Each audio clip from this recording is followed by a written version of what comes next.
NDTV's Vishnu Som there telling us the latest from Russia-Ukraine war.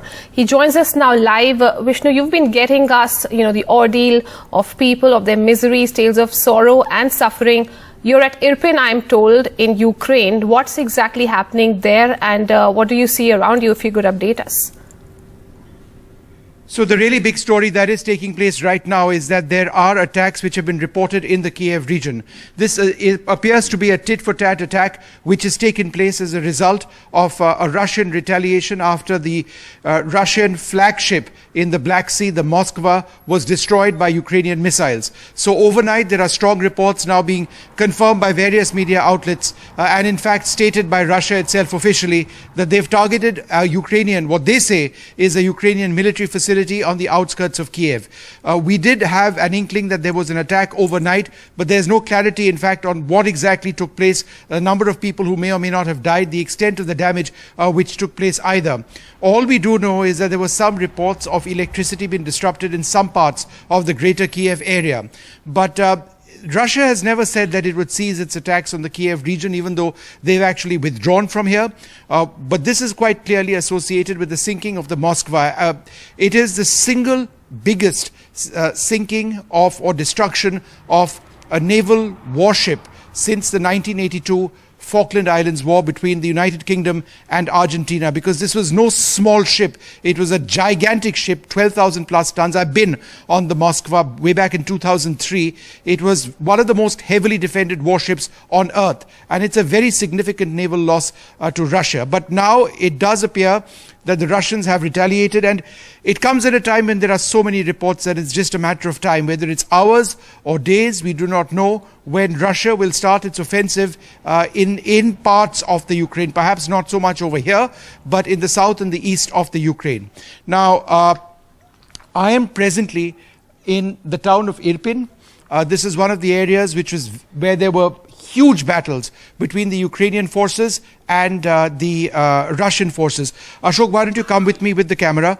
What I want to do is actually give you an idea of some of the destruction which we actually see over here. We try and bring you these images live. This is one of the many houses in this area which has been completely demolished.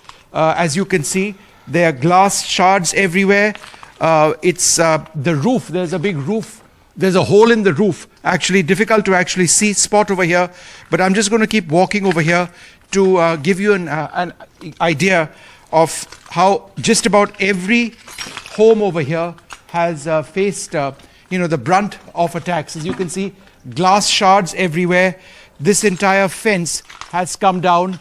A part of the roof structure itself has come down as well, and this is what Irpin has been reduced to, by and large, in many areas.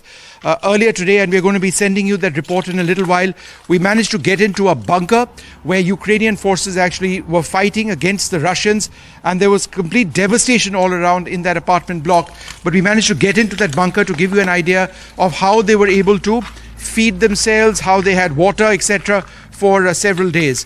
Let's see, Ashok, if we can try and get any closer. No, I don't think we can actually go into this place, but this just gives you an idea of some of the damage in this area. Back to you. Right, Vishnu, as you mentioned, this attack, of course, coming, after Moskva sank. That was a crucial naval ship that, was sunk after it was attacked. Now, how is Ukraine going to really, take this forward, considering that, as you mentioned, Russia has now renewed its efforts, renewed its attack on Ukraine? It's not going to be a tit-for-tat sort of battle. That's not going to take place. Yes, Russia evidently did react to the sinking of this capital warship, but it's just a question of time now, because satellite imagery is absolutely clear that Russian forces in the Donbass region in the south and east of where we are preparing to make a massive effort at trying to push through the Ukrainian defenses in that region. And why? Because they want to secure that Donbass area. The Donbass area, part of that, let's say approximately 1/3, was in Ukrainian control, in Russian control illegally since 2014, when Russia backed secessionist forces. About a month back, they declared that area independent. But the Donbass region itself, Russia has controlled approximately 1/3. They want to control the remaining 2/3. That is where there is a line of contact, an LOC. They have that over here as well. They don't call it line of control, they call it a line of contact. And that is where the best defended Ukrainian soldiers have been deployed now, not just for this war, but they've been there since 2014 to hold that particular line. What Russia wants to do is, in order for them to be able to secure the remaining 2/3 of the Donbass area, they need to actually push westwards. And that is where there's likely to be a very major battle in the hours or days ahead. Nobody really knows when. It depends on military planners. But given the strength that we've seen of the Ukrainian defenses over the last 50 days, an almost unbelievable defense. Remember, Vladimir Putin expected his soldiers to be marching into Kyiv in a matter of days. It's not going to be easy for the Russians by any means, but there is every possibility that the war is going to resume in the manner in which we've seen a few weeks back. What we are reporting now is on some of the devastation caused by the Russians as they withdrew from these areas, but the war is not over by no means. And I think the fact that Russia has attacked again in the Kyiv area is just an indicator of how serious Vladimir Putin is in carrying forward with his offensive ambitions.